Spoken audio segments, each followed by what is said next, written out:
Welcome to ThaiLawForum. I'm joined today by Lon Fairbrook of Fairbrook Alliance, who's agreed to speak to us about why so many US citizens are now, allegedly, renouncing their US citizenship. Yes. Thank you so much. Thank you very much.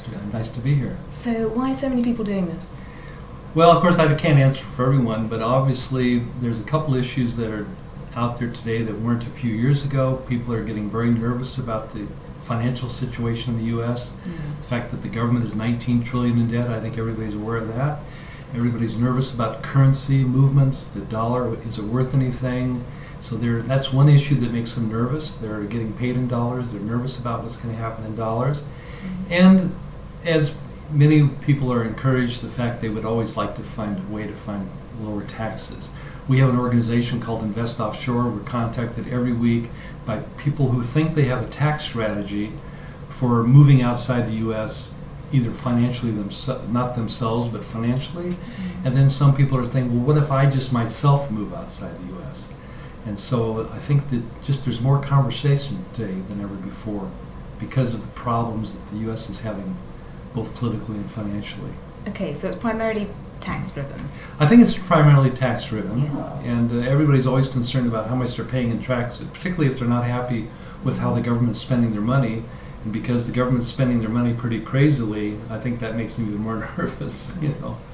Okay, so what are the main downsides that people should be aware of? Well, I think the big downside is that it's not simple to give up your passport.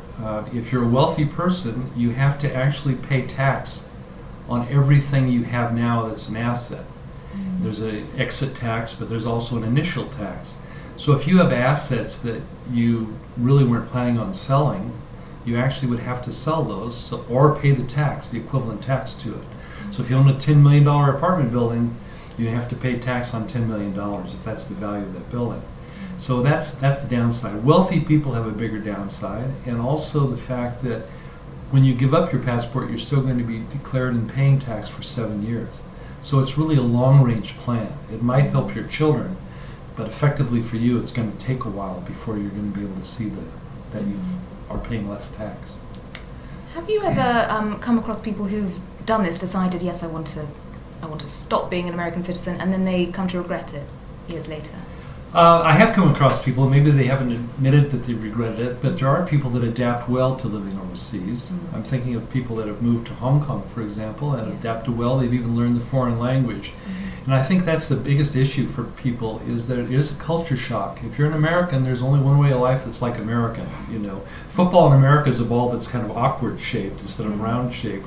So if you're an American, it's sometimes difficult to communicate with people outside. And if you're not one of those who's willing to take up really the culture of the foreign country and the language, then I think you're going to have shock. And you see this all the time with Americans who are working overseas.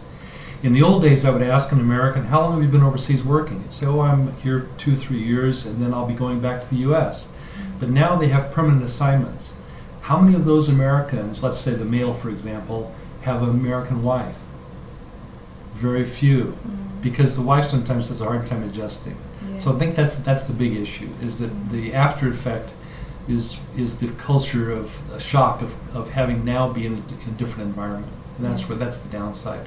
And if people have never lived outside the United States, they don't realize that being somewhere as a tourist is a completely different feeling than when you actually establish and live somewhere. It's totally different. But I mean, presumably most people who would consider a move like this are people who've already lived abroad for quite a long time, or not? That happens a lot, and one of the areas that I suspect that a lot of people are giving up passports is if you're born in the United States, you have a U.S. passport.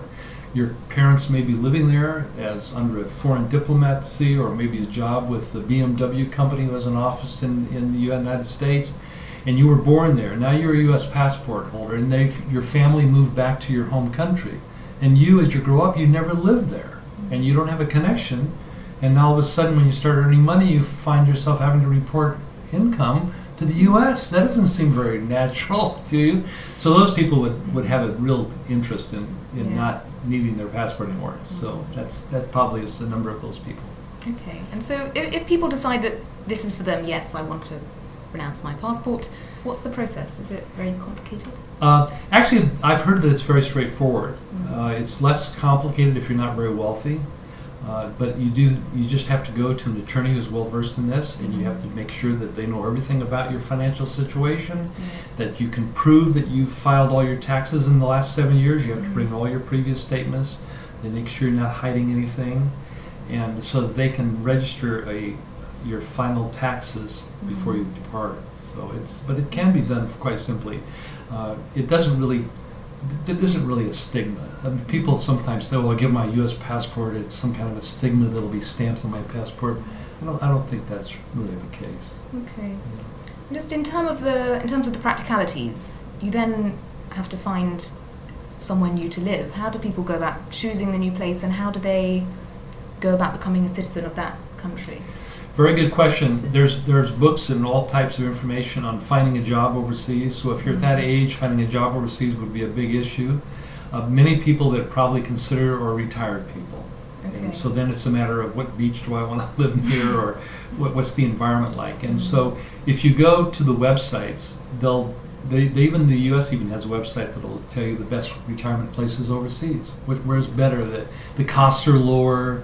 You could live there at a lower Thailand cost. is quite popular. And there's a large number of Americans who did not give up their passport but are living in Mexico, for example, because the cost of living is lower. Yes. So sometimes that's the issue. They're moving because of that reason. And if they are retired and have a certain set income, and they decide they want to pay all their taxes now on that income, then it could be effective for them, as long as they're sure they're going to be comfortable living in that foreign country. Probably do a test run before they go. Yeah, it'd be a good idea, I think, because I think it's a shock to an American. Yeah. Okay. And just so finally, what can Fairbrook Alliance do for people if they're wanting to find out more? Yes, basically what we're doing is we specialize in, and when an American leaves the U.S., anything they do outside of the U.S. has special taxing, filing, and problems. And in the old days, you could hide outside. But the Foreign Account Tax Compliance Act, which started the 1st of July 2014, is not a tax act. It's an enforcement act. It's a way to find the Americans who have unreported income, passive income. I see. Okay? So there's sometimes people think, oh, if I start an offshore company, that's outside the U.S., I won't be taxed on it. But they don't realize the rule is, are you in command and control of that company? Then you're not a U.S. company. I mean, you're a U.S. company. You're not a foreign company. So it's important to know the rules, and by following the rules, there are certain there's two ways you can go. You can use a deferred income rule, or you can use a deferred tax rule. So there are ways that are beneficial to Americans overseas if they use deferred income retirement planning. Then if they're making big income, they can defer some of that income where it won't be taxed until later. I see. And that way, by investing your full sum now and having it roll up without tax, you end up with a much higher sum at the end. So this is the benefits that we're working on, is working overseas tax compliantly, where it's reporting, it's very straightforward, and yet you still have some privacy and secrecy that's built into the laws. Okay. Right, well, Lon, thank you so much. Okay. All right. Nice being here.